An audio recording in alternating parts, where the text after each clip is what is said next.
What is going on YouTube? I have another firearm that you know, was presented on my channel back when I did like a test firing video or something like that. This is the Palmetto State Armory PA10 Gen 2 rifle. Typically these come with those obnoxious adjustable stocks. For a 308, I don't see any purpose in that. It's going to be a heavy elongated rifle with an 18 or 20 inch barrel, depending on the model you go with. It's already going to be long and heavy. You know, you might as well fucking have a solid A2 stock. I'm not a huge fan of the adjustable stocks, but you can utilize like the PRS Lite, PRS style stock, a couple of other, you know, like the B5 systems or whatever style of adjustable stock. So I do get it, having a carbine buffer there. I do get it. I just think the A2 stock fits this perfectly. Both length of pull for me as well as cheek comb height for my optic works out really well. This is one heavy fucking pig of a rifle that I have cobbled together here. So picked this up for about $500 from a guy longer than that, 4 or 5 years ago. It was like right before fucking COVID, and there were some issues with it, and I'll run into that here in a second. But what I've kind of decked it out with is just this obnoxiously long scope. Dude, I think it's fucking sight mark. I'm pretty sure it's a sight mark. I'll have to double check. But a sight mark with a sunshade. I mean, it's obnoxious. There's no reason for this, but I think it all stemmed from this optics mount that I had being 30 millimeter, and then I found the sight mark on sale, or not on sale, but for sale on a forum. And I was like, fuck it, I'll take it. And anyway, you know, that's end of story there. I went ahead and added a vertical grip. This is because this bitch is probably close to 20 fucking pounds. Like it is obnoxiously heavy for what it is because of the optic and because of these little bitches here. Now, I've always wanted side-mounted bipods just to have, because I think it was Voltor or whatever that company was way back fucking when Saigas were still being imported before a ban, like way fucking long ago. I saw those, you know, for sale, and I was like, man, those are pretty cool, but you know, my gun funds were fairly limited, and so I never pulled the trigger. Anyway, UTG came out with these side-mounted overbuilt bipod legs, and these are pretty fucking stout. Like these legit are very, very obnoxiously heavy for what they are, but that extra weight helps with recoil mitigation. I'm not a fan if I was to do this all over again, because this adds a shit ton of extra width on the rail system here. So as you put this into a case or something like that, unless it's got foam blocks, which I have too many firearms that I like to take out here and there to have dedicated cases for certain rifles, and this isn't a special top shelf fucking rifle to do that with. These are pretty these really widen it out. I mean, you can see here, hey, look at that. It's just fucking obnoxiously wide, you know. And I mean, you know, you could swing it back too, you know.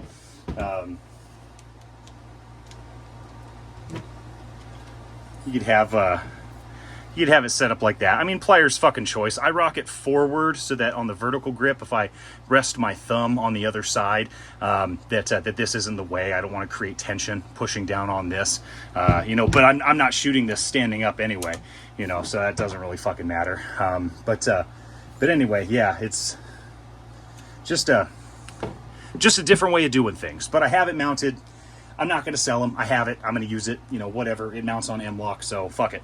But with the PSA AR-10s, this being the Gen 2, one of the main issues was, and I'll show this because apparently I can't fucking disassemble it, the receivers and the bolt carrier group don't play well together. One, these are fucking way overgassed, like way the fuck overgassed. It's a bigger round, fucking slamming this shit home. And you would get this kissing of the rear portion of the receiver here by the bolt, and it would just fucking ram into it. I've since done the very cheap way of fixing it. I would suggest getting the adjustable gas block that they have now, and that's not hard to do. You take this off, you know, you take your gas tube off, you take the gas block here off, you swap it with an adjustable gas block, and either you could use the same gas tube, but I'd probably just replace the whole thing, because it's not terribly expensive. And then you have a spare, you know, to go off of. But then with where the the gas block is, it's right about here, so you can adjust it from the front pretty easily.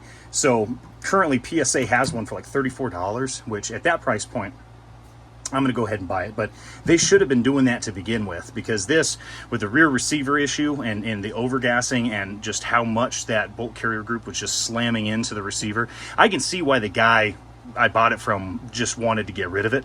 Because looking at that, if you don't want to play with the gas block system, if you don't want to try and figure this out, it could be like, yo, this thing's beating itself apart, and it's gonna, it's gonna fucking, just get all fucky on me. So I can see that. There's a few issues with the receiver itself, and that issue is going to be the bolt hold open here. This fucking upper receiver is out of spec. I don't know if you guys can see that. So do you see where this lines up? And to depress this, I had to trim the top side of this bolt hold open lever to get this to actually depress in there, because as you would go to depress this, you could not activate the bolt release.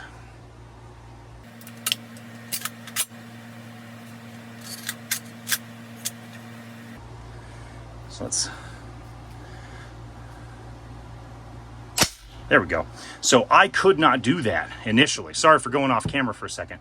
I couldn't initially do that because it would literally stop right on the receiver itself. And so this has a little bit of play right in here. I suppose I could add a teeny thin washer to get that to stay over to that side, but we still had this lengthy portion here that would not depress. And so this was between the receiver issue on the inside and this bolt hold open lever. I can see why the original owner was a little skittish of this, but it does work. I took this out being hyper overgassed. This definitely kicks out the empty cases like nobody's business. No big deal. However, with that comes some of the issues. So this looks a lot better now as I added that aluminum marker shit. But you can see the kissing. I mean, maybe, I don't know if that's actually picking up in camera. I can see it because I know where it is, but this depression right here, and there's another depression right here, and if left to its own devices, this motherfucker would keep slamming into that. And yes, it may wear something in there, but it's also beating the shit out of the buffer tube. It's impacting the portion of the bolt carrier group that's traveling rearward. Not good. So I've since colored it in because I want to take this out. And as I mentioned briefly, I did the cheapest fix. And the cheapest fix is the quarter trick. Now, I didn't add quarters. What I went and did is I found rubber gaskets that were about the same diameter as the buffer tube here. And I stuck those down in here, maybe a quarter or two. And I would run the bolt to where I was getting good stoppage in the buffer tube here, but enough to where I could still activate the bolt hold open and it would actually lock upon an empty magazine. And so that was kind of what I was after. And so at this point I'm getting just enough travel, and it will compress the rubber to still lock this open. But if I'm like hand cycling with the bolt, well then it doesn't always catch if I hand cycle. Again, this isn't what I would suggest other owners of the Gen 2 PA10s do. It's just that it's the fast, cheap, method of buffer tube filler that'll get it to work, kind of akin to the AR9 and what guys have to do sometimes to add a little bit of extra material there so we don't get over travel, and so that the bolt carrier doesn't beat the shit out of the bolt hold open lever. Kind of the same premise, just with a larger caliber. So all in all, when PSA runs sales of $5.99 or $6.99, I think you could fine tune this. I really do. Just know, to my knowledge, the more expensive ones may come with adjustable gas blocks, but the ones $5.99, $6.99, when they really run those deep sales, they're going to be basic and they're not going to have an adjustable gas block. But do know on their website they have, I think, two versions. They have like a $50 one and I think a $35 one, and it's not that difficult of a project, and it's going to be something that I work on this summer. Since it is a very affordable project, I'm going to try and time it out for buying a new muzzle device as well, and I'll go ahead and have that installed, and then kind of run it through its paces here in the next couple of months and play with this 308, since I really haven't shown this one much love. Like I say, it's been think I took it out once, and it's been like 3 years since I shot it. I don't know when I uploaded that video, but that was the last fucking time I shot this guy. I have not paid a lot of attention to this rifle, so I got a wild hair and wanted to take this one out, and so that's gonna, you know, be what I work on. But again, circling back, not going to probably have that adjustable gas block. You may have weird receiver issues, and of course the AR-10 game is just notorious for having different specs. Like, different manufacturers are going to have different stuff, and it's not plug and play like most ARs. Your upper may not fit that lower. There's the DPMS pattern. There's, I think, the Armalite pattern or something. There's I want to say one or two others. I'm not an AR-10 expert. I'm just going off of what I read. So, but it's not plug and play like AR-15. So it's if you're just coming into that game and you don't know a lot about it, and for some reason you saw this piece of shit video that I'm making, you might want to do your research, man. You might want to make sure that that lower goes to that upper. Otherwise, you're going to have a bad day, okay? So, for what it's worth, thank you guys for watching. I'm going to take this one out today. Well, actually, probably tomorrow.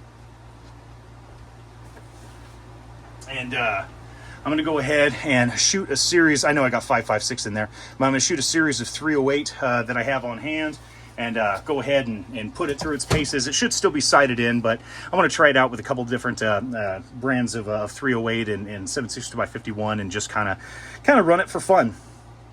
So I'm looking forward to that tomorrow. Yeah, we'll go ahead and upload this video and show you what I got. So thank you guys for watching, and I'll catch you next time.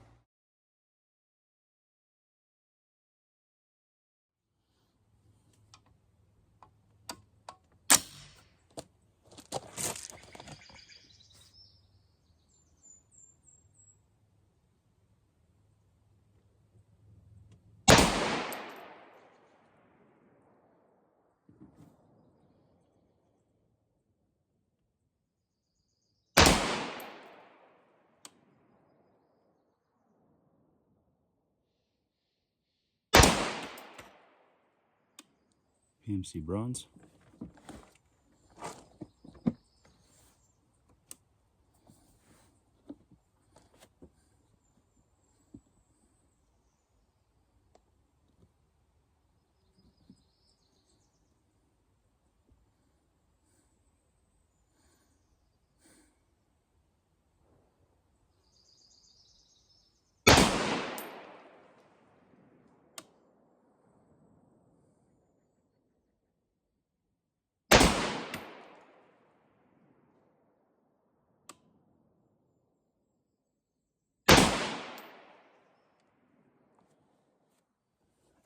PMC X-Tac.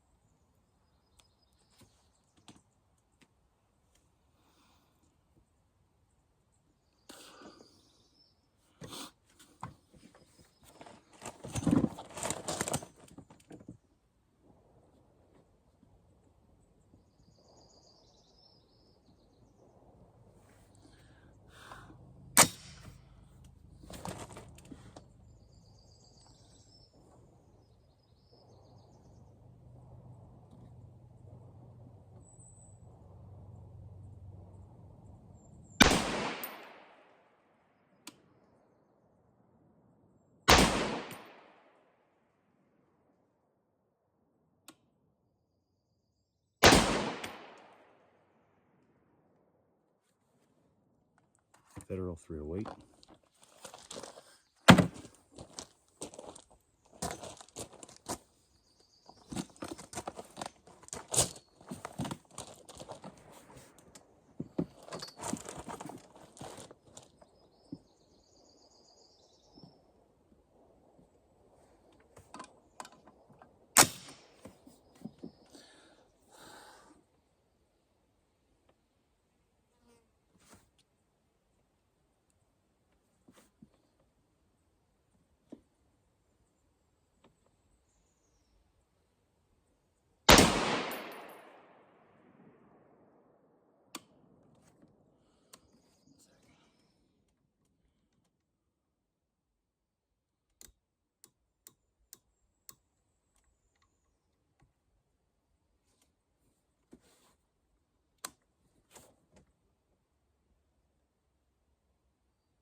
Norma.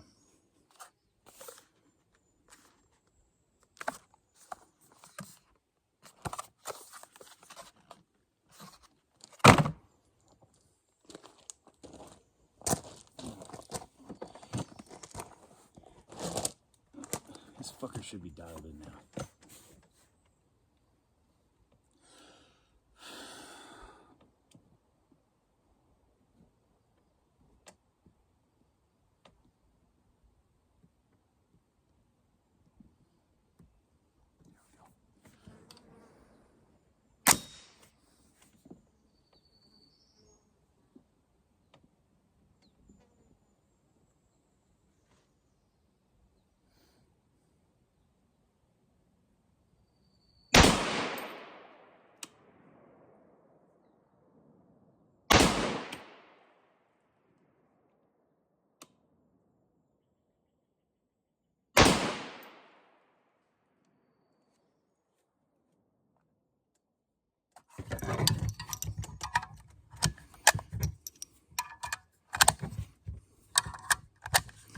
Three rounds of PMC Bronze.